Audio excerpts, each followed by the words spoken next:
Welcome back to Monthly Manga Monday. This is the series where I talk about everything I read the month previously on the first Monday of every month. This month I read 19 more volumes, which puts my total at the year for 103. The screenshot says 105 because there's one thing I read in April already, and then there's one thing that counted as a book that's actually like a box set. So it counts as a book on there, but I'm not counting it on here.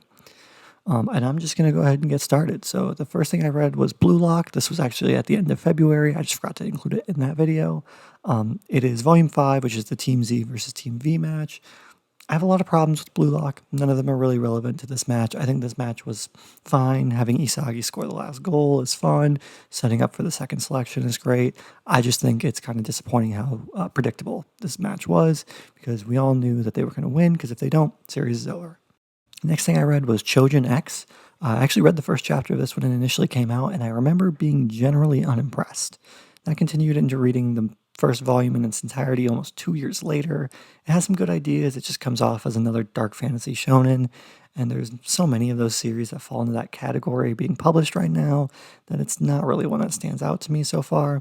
The story is pretty generic so far, and the art has highs and lows, but the highs kind of don't reach the heights of those other series.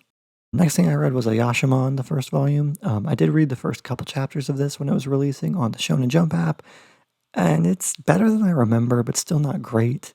Yuji Kaku's character designs are always fantastic, but it's another case of being a demon fighting manga where nothing differentiates it from the rest, and being under the same publisher as JJK and Chainsaw Man kind of makes it hard to stand out, and I can see how it failed. It's disappointing after how good Hell's Paradise is, but it's not particularly surprising.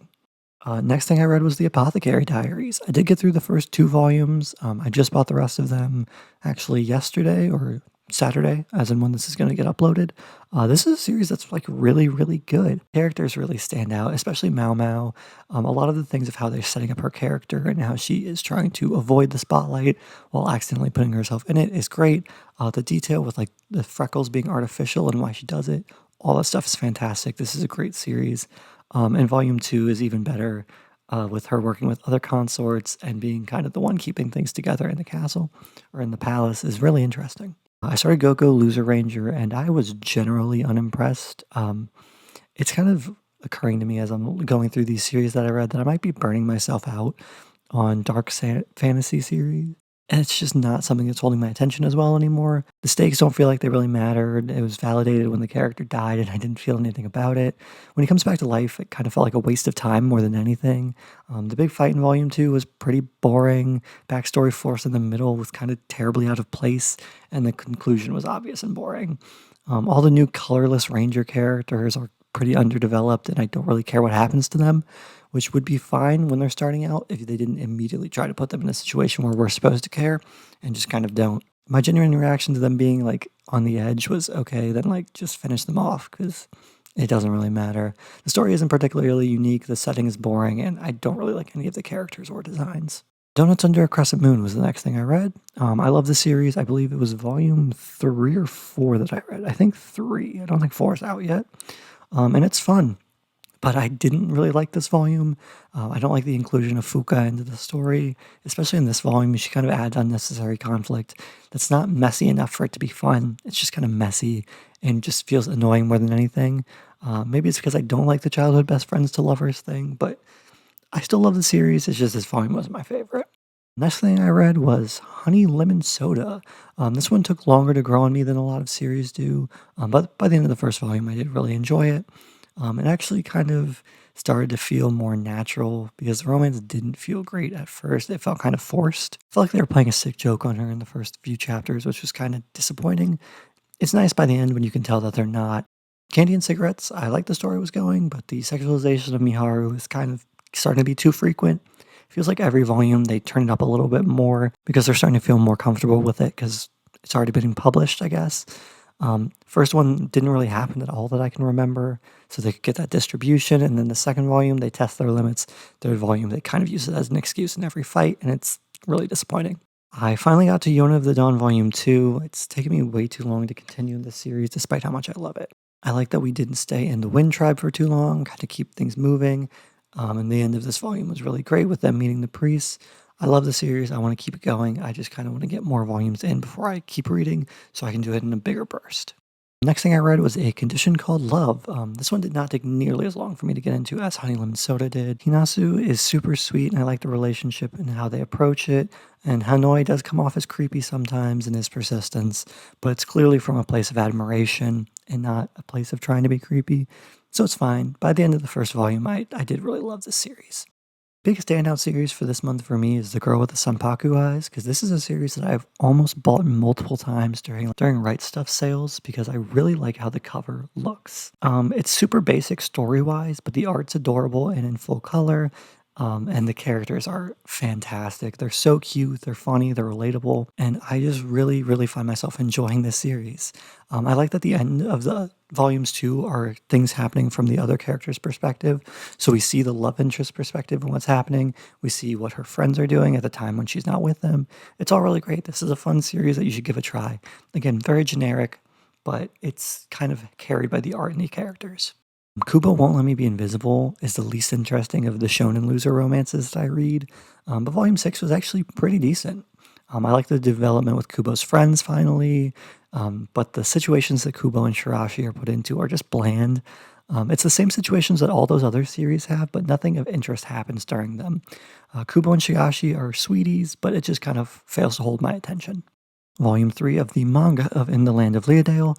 This is still my favorite isekai that I've read. I love Kana. She's a fantastic character, and her getting reunited with her kids was great. I enjoyed how brief the grief was from her being the last player there. And I feel like that could have gone on much longer and been an incredibly boring arc about her recovering from this and realizing that she's alone, but it's not. She takes solace in her family, and I think that's great. I do like that they visited the original village, but the mermaid thing seemed a little out of place and random. It was a cute mermaid design, though, so I'm not really going to complain about it. I'm sure it'll come back later, so it's going to be relevant. This is just another fun volume where we seem to be meeting the final villain, perhaps, for the first time. Last thing for physical volumes was Volume 9 of Spy Family that came out. It's just such a fun series. Finishing up the vacation arc was great. The Becky stuff is like really weird, but it's kind of funny enough that I'm able to ignore how weird it is. I don't get as excited for this series I used to, but it does make me laugh every time I read it, so I do enjoy it.